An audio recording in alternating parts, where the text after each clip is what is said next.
Bonjour à tous et bienvenue dans cet épisode de Backspin. Aujourd'hui, nous traitons une question qui a été évoquée par St Andrews il y a un mois, à savoir les nouvelles règles d'application du World Handicapping System ou WHS.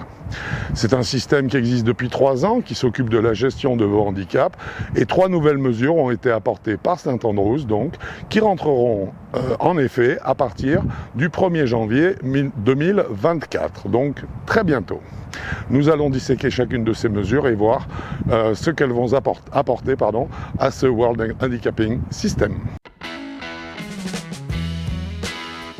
La première mesure qui va changer ce WHS, et donc votre index, concerne l'inclusion dans le calcul de votre handicap, dorénavant, des scores réalisés sur les parcours compacts et parcours urbains. Ce qui est très important, c'est de comprendre que cela inclut également les pitch and putt, puisque aujourd'hui, la norme de distance qui a été évaluée comme suffisant à calculer un handicap tourne aux alentours de 600 et quelques mètres.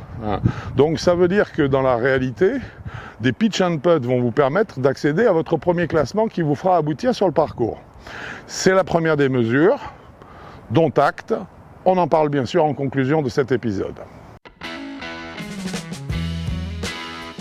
La deuxième mesure qui sera modifiée à partir de 2024, c'est l'inclusion des scores réalisés sur des parcours tronqués.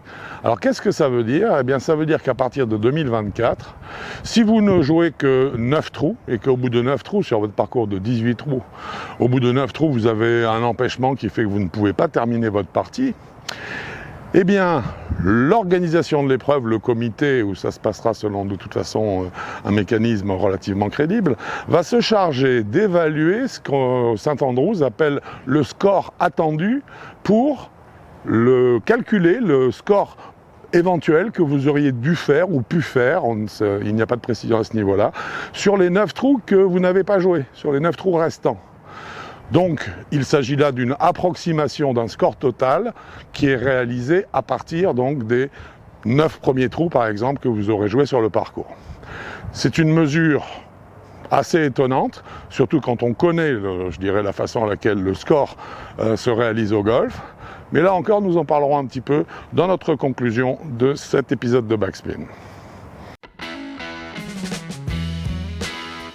Le troisième volet du remaniement du VHS consiste dans l'intégration pour le calcul de l'index d'une notion qui s'appelle le PCC en résumé et qui signifie les Playing Conditions Calculation, donc la calculation des conditions de jeu. C'est-à-dire que le World Handicapping System va intégrer le fait que la météo soit favorable ou pas sur le parcours que vous avez joué, et il va fonctionner en fait en vous permettant soit de rajouter un point parce que les conditions étaient extraordinaires. Alors il n'y a pas que les conditions météo, il y a les conditions météo, mais il y a aussi l'entretien particulier du parcours. Peut-être que le propriétaire du terrain de golf où vous jouez a décidé de faire un pitch and putt avec des greens démentiels de rapidité. Bon, ça n'a jamais été, j'ai jamais vu ça personnellement, mais pourquoi pas ? Et donc vous allez avoir, en fonction de la qualité d'entretien et des conditions météo, le droit donc soit de vous rajouter un point si tout est parfait, soit de vous retirer jusqu'à 3 points si au contraire les conditions étaient pluvieuses et que l'état du pitch and putt sur lequel vous avez joué n'était pas parfait. Donc voilà le troisième point qui va venir modifier encore le calcul de votre index et qui vous permettra, j'en suis sûr bien sûr, d'aller très rapidement sur un parcours de golf.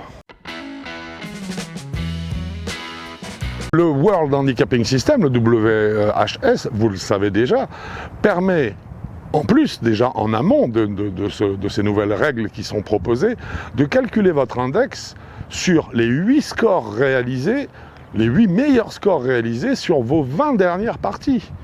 Donc ça veut dire que déjà le calcul, est très généreux, il est très permissif et entre guillemets, il vous pardonne déjà les quintuples ou sextuples ou octuples bogeys que vous avez pu réaliser sur un trou. Alors que faut-il penser en fait de ce nouveau règlement qui va modifier votre index ? Il faut en penser plusieurs choses. Tout d'abord, nous sommes à l'heure actuelle à un moment où nous sommes confrontés au golf à, je dirais, divers problèmes. Le problème des longueurs trop importantes au driver chez les professionnels, les problèmes de jeu lent, qui sont une des plaies du golf moderne. Et nous avons vu par ailleurs, puisqu'il y a un autre intérêt, je dirais, mondial et une volonté des instances de faire que le golf se démocratise, nous avons donc de plus en plus de joueurs qui arrivent et on sait que pour accrocher les nouveaux joueurs, il faut leur donner rapidement l'accès au parcours. Là, il me semble qu'avec ces 3 nouvelles mesures, le WHS pousse vraiment trop loin. Si on prend au pied de la lettre ce qu'il nous propose, ça veut dire qu'à partir de demain, un joueur non classé peut jouer sur un pitch and putt uniquement, réaliser 9 trous uniquement et en plus se faire retirer des points de son score parce qu'il se trouve qu'il faisait beau ce jour-là. Je ne dis pas qu'il faut négliger ce joueur qui est sur un pitch and putt, au contraire. Pitch and putt ou le parcours urbain est une excellente façon de progresser. Mais imagine-t-on des joueurs qui ne sont pas classés avec un classement, je dirais, régulier, admissible, c'est-à-dire 54, par exemple, c'est le maximum. Ok, le joueur n'est pas 54, il va faire 9 trous sur un pitch and putt par beau temps et ce jour-là va se retrouver sur un parcours. On va avoir un conflit évident entre des joueurs qui n'ont pratiquement jamais tapé un drive de leur vie et des joueurs qui, au contraire, ont l'expérience suffisante pour jouer et jouer vite. Il y a donc quelque part non seulement une opposition, il y a un petit peu un non-sens. La démocratisation du golf, oui, mais il faut quand même respecter les joueurs existants, les joueurs plus anciens qui sont là, qui se sont donné le mal dans des conditions plus difficiles pour avoir un droit de jeu, pour aller sur le parcours et qui veulent en profiter. Je pense qu'il serait assez intéressant de se pencher sur le temps de jeu, d'organiser des compétitions qui soient véritablement réservées aux joueurs non classés, et par contre pas forcément d'aller vers des solutions comme celle qui est proposée, qui ne fait que, entre guillemets, augmenter la population golfique, mais l'envoyer sur le parcours beaucoup trop tôt, ce qui ne lui permettra évidemment pas de profiter du parcours et surtout de le faire sans gêner les autres joueurs. Voilà, j'espère que ce numéro de Backspin, cet épisode de Backspin vous a plu. Quant à moi, je vous dis à bientôt et d'ici là, bien sûr, bon golf à vous!